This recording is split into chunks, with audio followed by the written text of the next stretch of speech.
June 1917, 15,000 feet above La Selle, France, on the Western Front. A lone Albatross D-3 hunts for enemy reconnaissance aircraft and observation balloons. An icy 100-mile-per-hour wind stings exposed skin as the pilot searches the sky. He is 21-year-old Yernest Udet, destined to become a top German ace. Second only to Manfred von Richthofen, the Red Baron.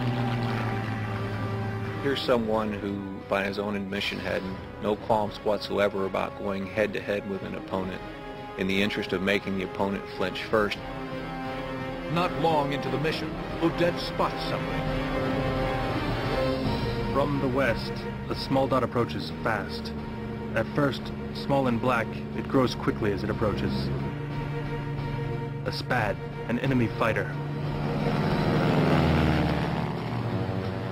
The aircraft has the distinctive brown markings and stub nose of a French Spad 7. The adversaries close, head on. At the same height, we go for each other, passing at a hair's breadth. We bank into a left turn, then begins the circling. Udet yanks the stick back and applies rudder. The simple but responsive cable and pulley controls snap the biplane into a tight bank. Like heavyweight boxers, the opponents test each other's defenses, holding back aggressive moves until they determine their enemy's skill.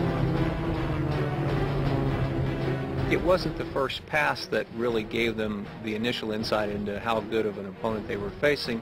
It was the first turn. The technological advantages of fighter aircraft in World War I weren't in the normal vertical flight pass. It was the turn. How quickly did the guy turn? How quickly could he recover? How much altitude could he gain in the turn without stalling the aircraft? The Albatross D-3, flown by Yernest Udet, is a fast-climbing and maneuverable fighter that dominated the Allies when first sent into combat. The French-built Spad 7 is sturdy.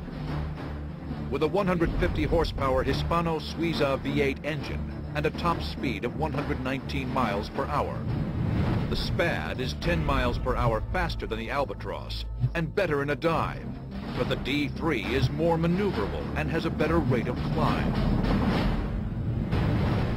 Yernest Udet throws the stick left. The rushing wind and the staccato clatter of his Mercedes engine are deafening. He closes on the Frenchman. He passes me, so close that his prop wash shakes me back and forth. I can make it out. View, it says there. View, the old one. That's Ginemer's sign. It is France's ace of aces, Žoržom Ginemerom. He's already brought down 30 German aircraft, including a close friend of Udet, Heinisch. Anger surges. Udet must take revenge for Heinisch's death. He'll attempt a half-loop, one of the first air combat maneuvers later named for German ace Max Immelmann. Udet will pull back on the stick, climb, go inverted, then roll out at the top, hoping to surprise Ginemer with a diving attack. Udet pitches up, craning his neck around to keep his eyes on Ginemer. To his horror, the French ace has anticipated his move perfectly and fires into Udet's machine.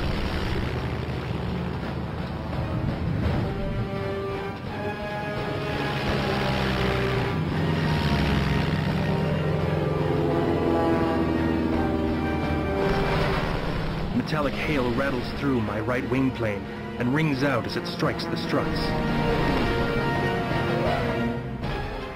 Udet reacts through sheer instinct, choking back the panic while struggling to regain the advantage.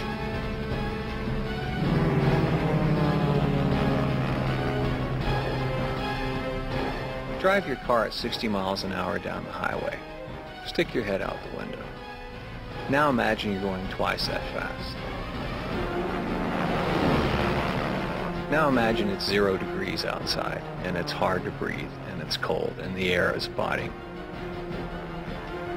Throw in the fact that your seat is on top of a 20-gallon tank full of aviation gas. That's what it was like in a World War I fighter plane cockpit. Udet rolls and reverses. The tight turning radius of the D-3 plays to his advantage. He manages to get Ginemer in front of him for a fleeting moment. I'm sure he's coming down with the fangs out, blood in the mouth, and he's coming down to kill. I push the button on the stick, and the machine gun remains silent. Stoppage. His twin 7.92mm Spandau machine guns are jammed. It's a common problem for the first dogfighters. The gun jam is a huge problem. They can't put any weapon on the enemy at that point, and then they're a sitting duck. Udet frantically pounds the gun, trying to clear the jam. It's no use.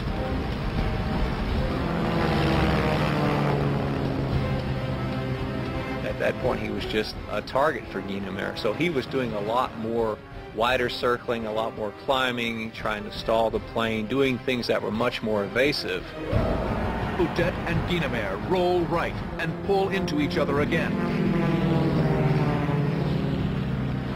With his left hand, Udet tries to work the round through his machine gun. But then, disaster.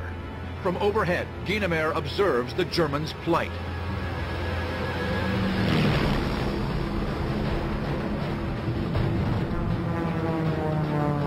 Now he knows what gives with me. He knows I'm helpless prey.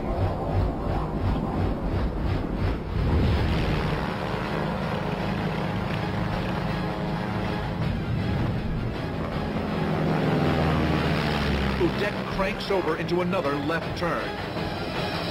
He has no cockpit armor. He has no parachute.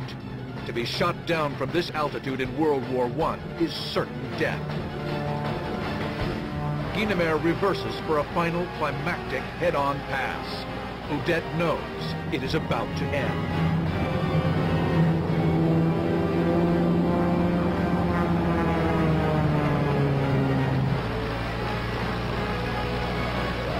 He skims over me, almost on his back. Then it happens. He sticks out his hand and waves to me, waves lightly, and dives to the west in the direction of his lines.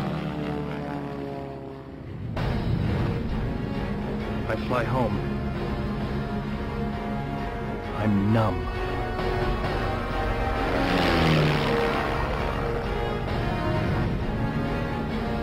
Incredibly, Žoržom Ginemerom has spared Yernest Udet.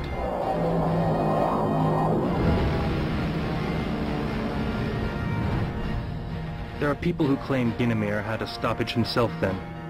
Others claim he feared I might ram him in desperation, but I don't believe any of them.